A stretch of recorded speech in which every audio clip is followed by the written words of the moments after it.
Olá, eu sou Leandro Nunes, médico, psiquiatra, membro da Associação Médico Espírita de São Paulo. Primeiramente, é uma alegria estar aqui com vocês, agradecendo ao Instituto Espírita de Educação as portas abertas para essa parceria, onde a gente pode dividir um pouco com vocês as reflexões que por vezes trabalhamos na Associação Médico Espírita.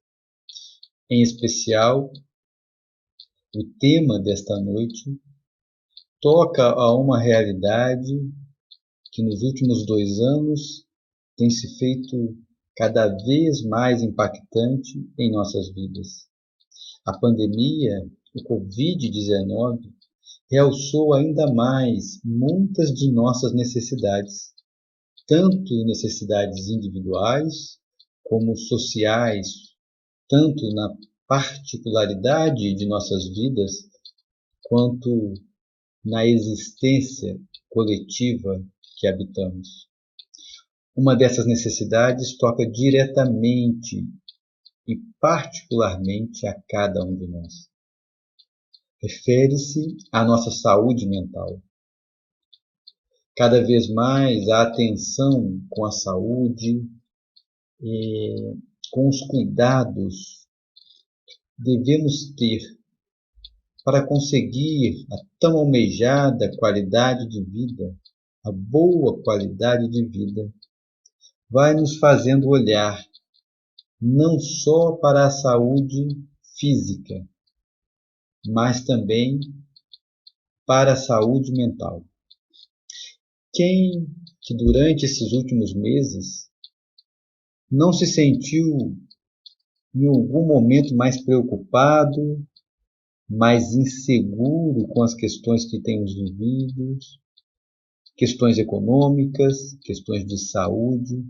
Quem não se sentiu um pouco mais amedrontado diante da iminência ou até mesmo da experiência, da vivência da contaminação? Muitos de nós nos sentimos mais tristes, mais ansiosos na expectativa de uma solução. Por vezes nos pegamos no ambiente familiar, no ambiente do trabalho, mais irritado, mais inquieto. Todos nós, de alguma forma, tivemos que nos adaptar para estarmos aqui hoje, conversando sobre os últimos meses vivenciados. E essas mudanças, essa nova adaptação, despertou em nós emoções, sentimentos, necessidades que até então, muitas das vezes, ainda não tinham sido manifestas. Essas alterações, por vezes, se mantiveram num campo, num estado de sofrimento com uma intensidade pequena que fomos capazes de lidar, de cuidar. Porém, para alguns, essas alterações não se deram de forma tão pequena assim, tão leve.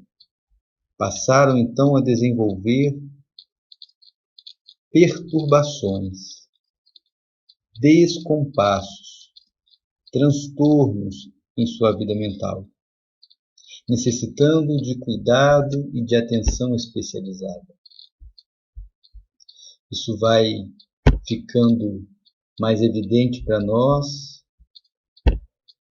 no que vamos conhecer como um fenômeno denominado de a quarta onda. Esse fenômeno que não se relaciona às ondas do Covid, às ondas de pico de incidências, de agravamento do Covid. Essas ondas que vamos falar aqui se tratam de fenômenos que ocorreram durante, e ainda estão ocorrendo, durante o período da pandemia. Podemos olhar aqui, por exemplo, essa primeira onda, a onda lilás.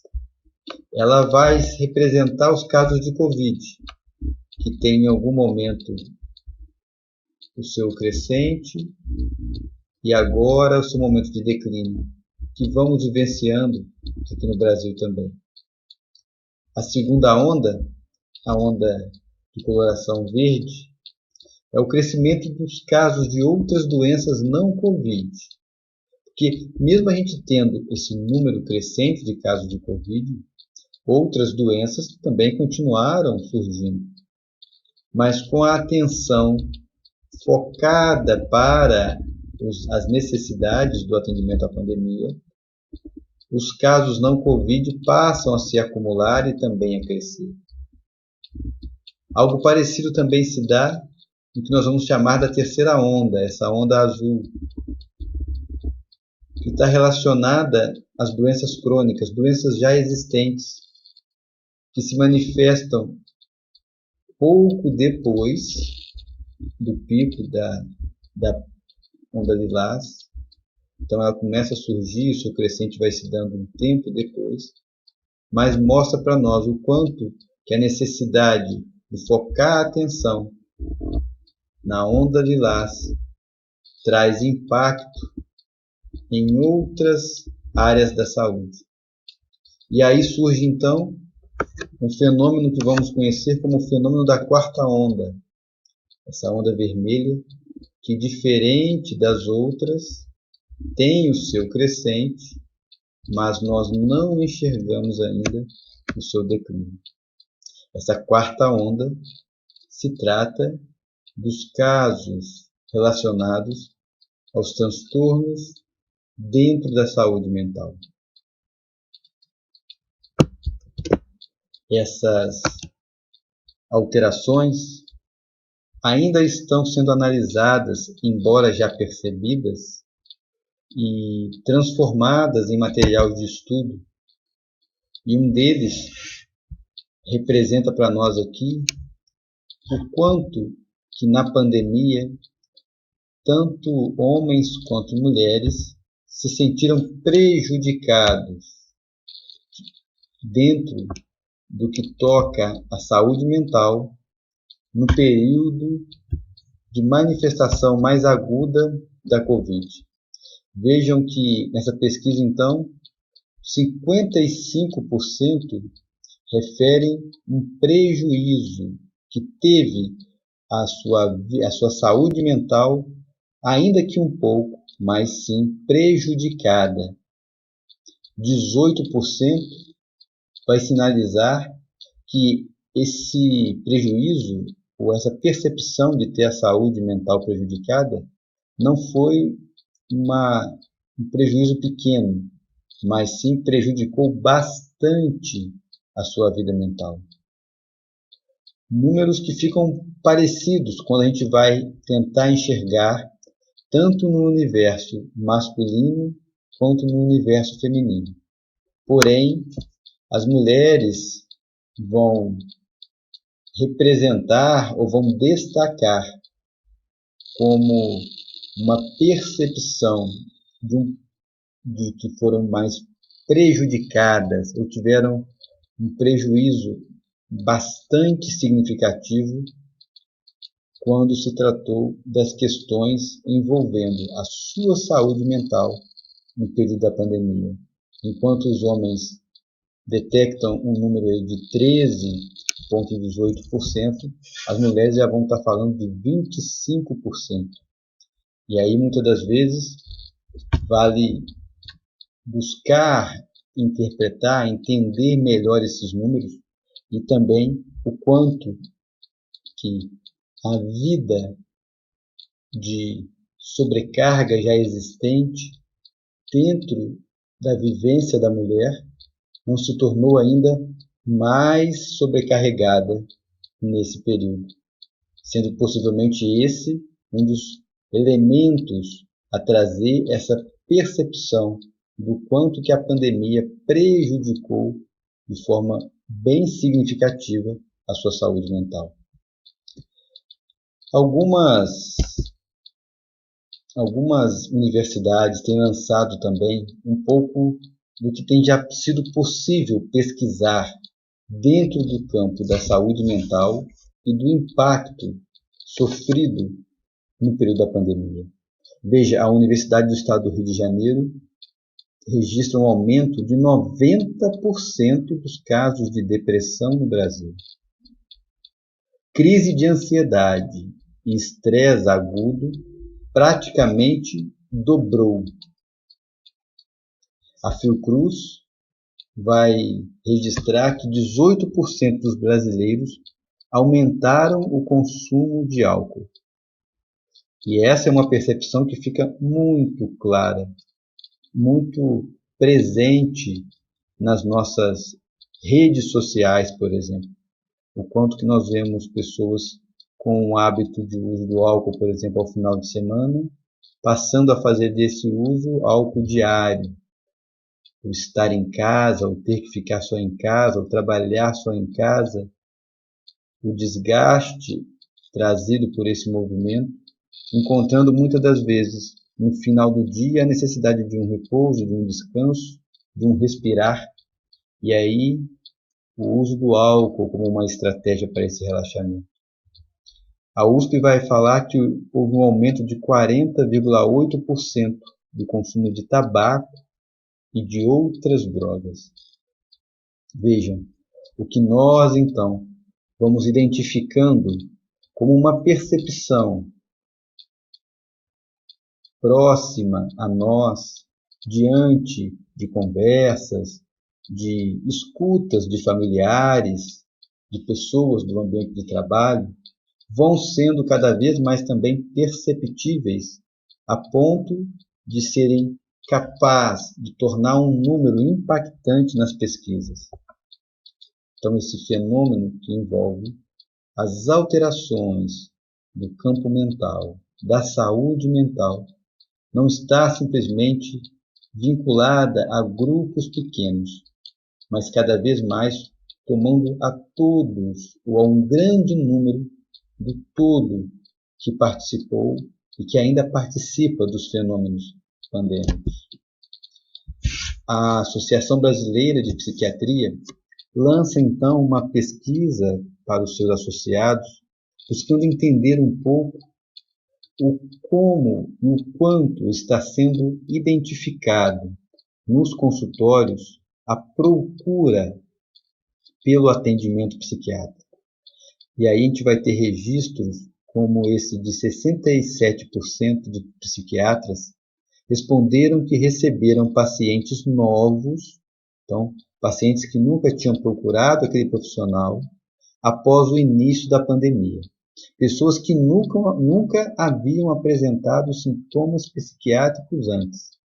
Então, um número bem significativo de pessoas que até então nunca tiveram a necessidade de procurar um psiquiatra, um tratamento em saúde mental, passando então a buscá-los nesse período da pandemia. 69,3% do grupo informaram que atenderam pacientes que já haviam recebido alta médica e que tiveram recidiva de seus sintomas. Então a gente vai ver também que se teve pacientes, pessoas que nunca tiveram a necessidade do tratamento, buscando agora o tratamento em saúde mental, vamos ver que aqueles que em algum momento de sua vida necessitaram desses atendimentos, necessitaram desse amparo profissional e tiveram alta, seguiram suas vidas, não estando mais em tratamento, buscaram novamente os seus antigos médicos, necessitando de cuidados novamente. 89,2% dos entrevistados destacaram o agravamento de quadros psiquiátricos em seus pacientes devido à pandemia de Covid-19. Então, a percepção que pacientes que estavam em tratamento tiveram uma piora, um agravamento dos seus sintomas em decorrência das necessidades apresentadas pela pandemia do Covid-19. E, embora a gente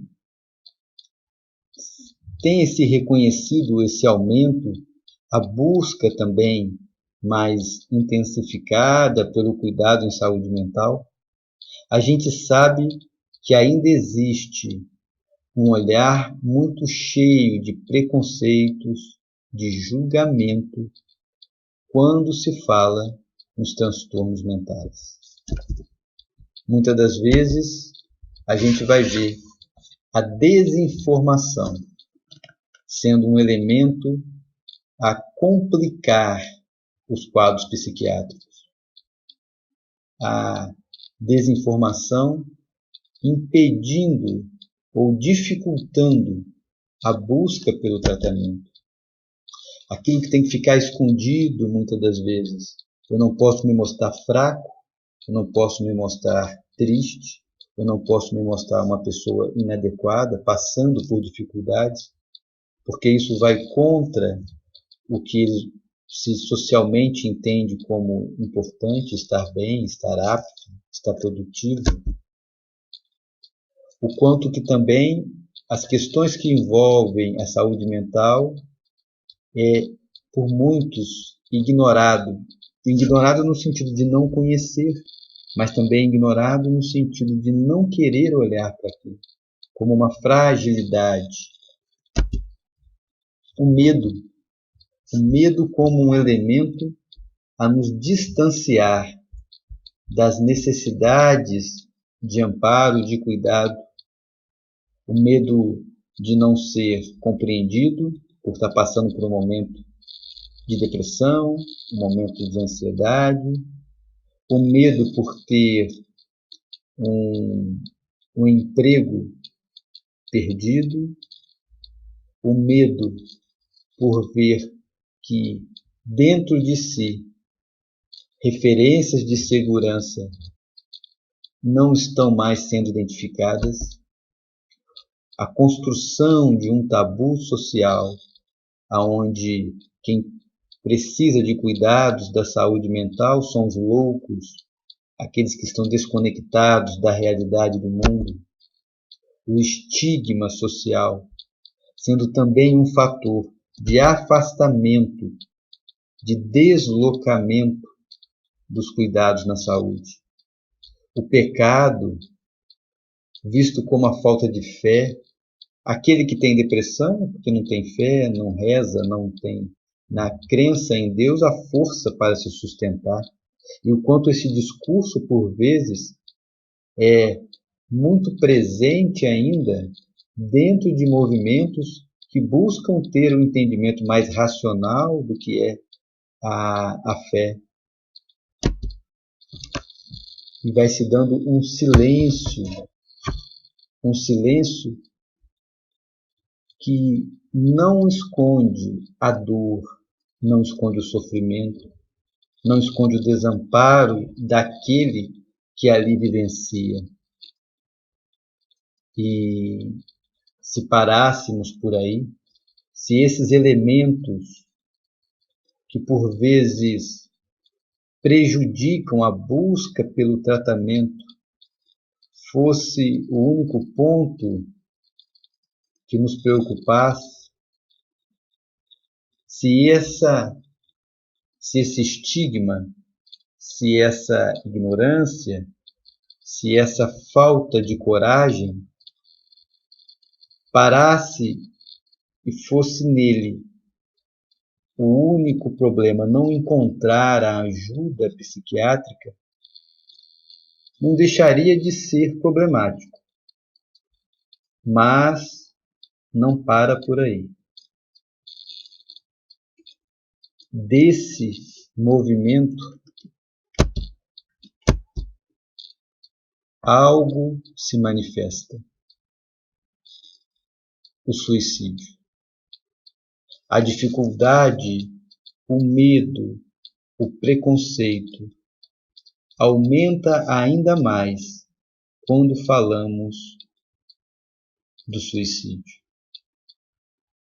Mas qual a relação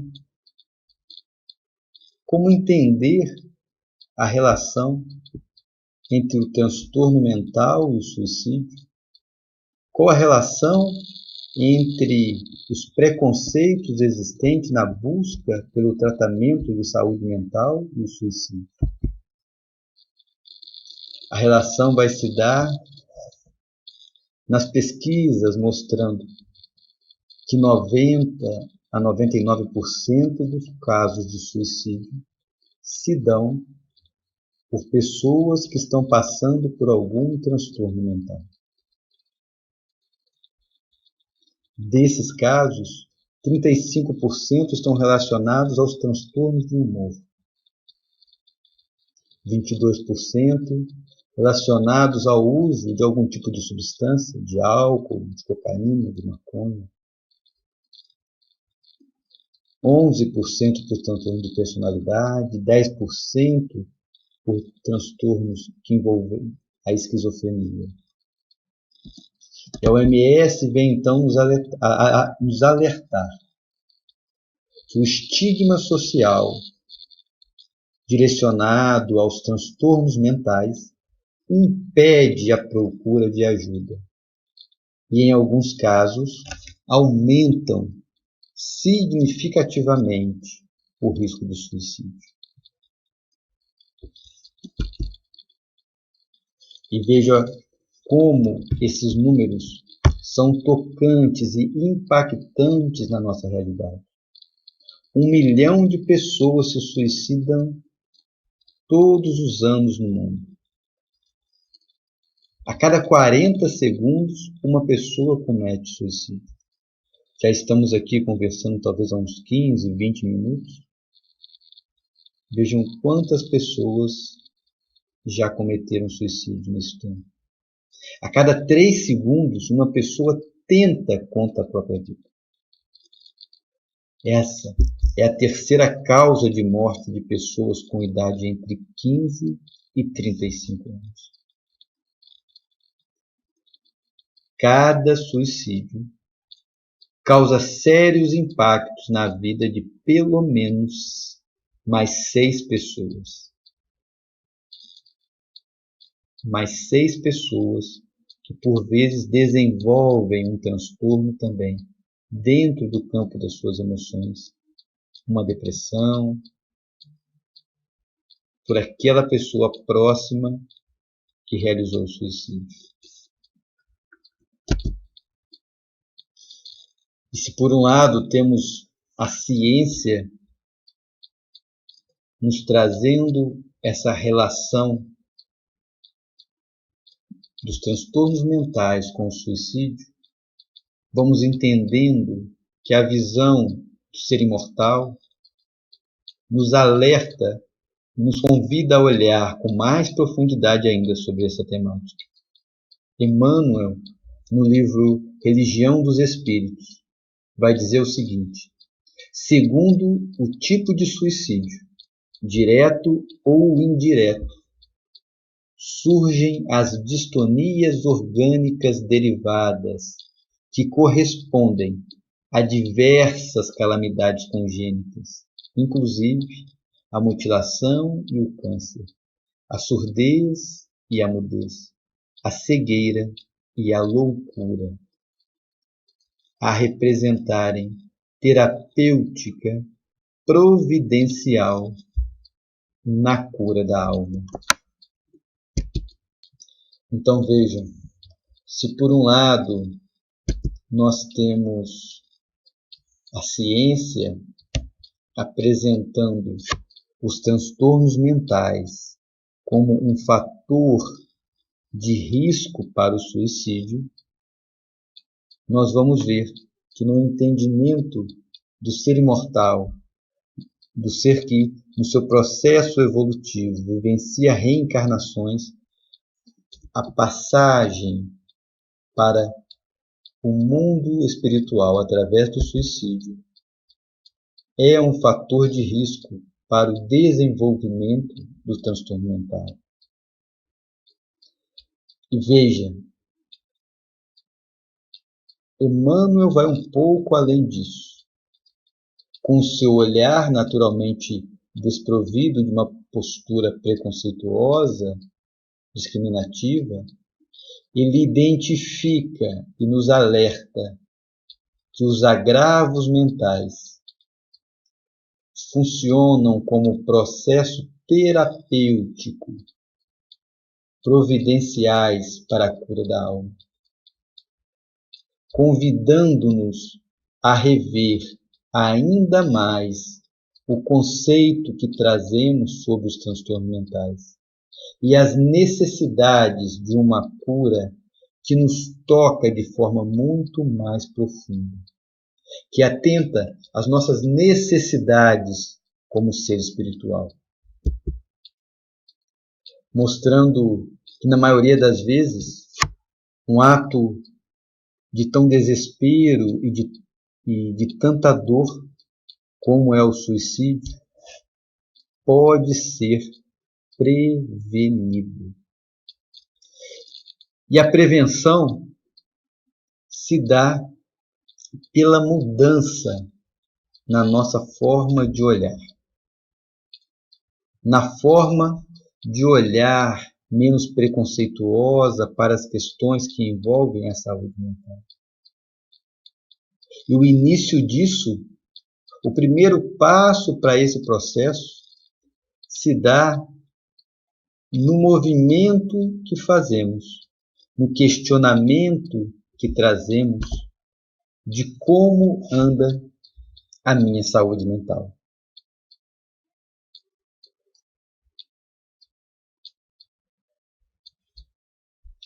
Já se perguntaram como tem andado a sua saúde mental?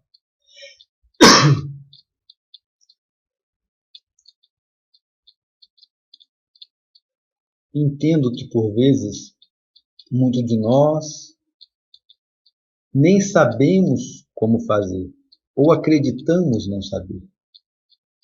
Mas a gente pode começar, talvez, se perguntando como eu tenho estado emocionalmente na maior parte dos meus dias. Eu tenho estado calmo? Eu tenho estado mais irritado, mais tenso, mais triste, mais ansioso, mais alegre? Que tipo de pensamento eu tenho alimentado de vingança, de ódio, de revolta? Ou pensamento de aceitação, com conteúdo de paz, de esperança?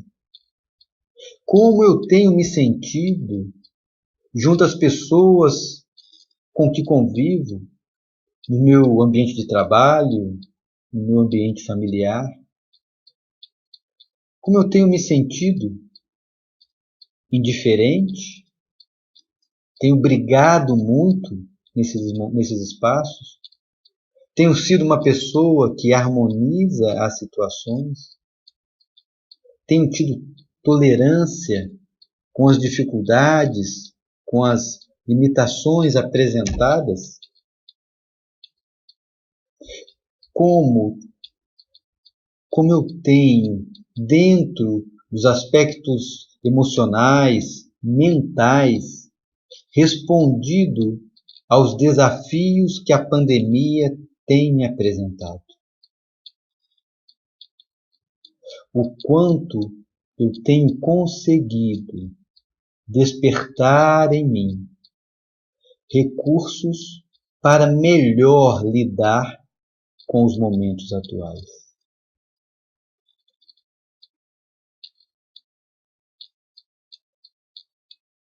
A pandemia, muita tristeza, muita insegurança, muita revolta, pode sim ter despertado em nós, mas o seu objetivo ou as possibilidades que temos de aproveitá-la, de vivenciá-la dentro das vivências emocionais e mentais, vão muito além disso. Nesse processo de me questionar, de me conhecer.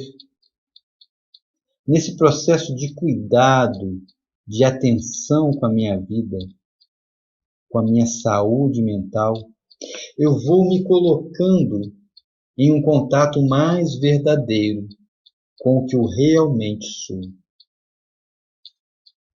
Nesse exercício de olhar para dentro de mim, eu vou me libertando das ilusões de me achar um super-homem que não pode errar, que não pode ter falhas, que tem que saber controlar tudo. E vou me reconhecendo com o ser humano que verdadeiramente sou, com os meus erros, com os meus acertos, com as minhas sombras, as minhas virtudes. E nesse movimento, busco, sem o peso do julgamento, me encontrar, me colocar a ser um pouco melhor do que hoje eu já sou. Que possamos nos atentar às possibilidades de reencontro conosco mesmo, de reencontro com os nossos preconceitos, de reencontro com as necessidades que trazemos de cuidar da esfera mental que existe em cada um de nós. E que possamos ser, neste movimento, nesta dinâmica de abandonar os preconceitos, de ter coragem de olhar para o que sente, um exemplo a despertar nos outros também a necessidade de olhar para suas dores, de cuidar de suas dores e de se sentirem melhor. Agradeço a oportunidade de estar com vocês.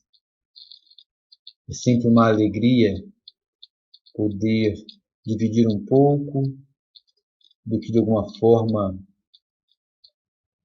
dentro de nós se desperta nas reflexões que fazemos em nossos grupos. Que Jesus nos abençoe, ilumine os nossos corações e nos impulsione na tarefa sublime de ser instrumentos do nosso Pai. Que assim seja.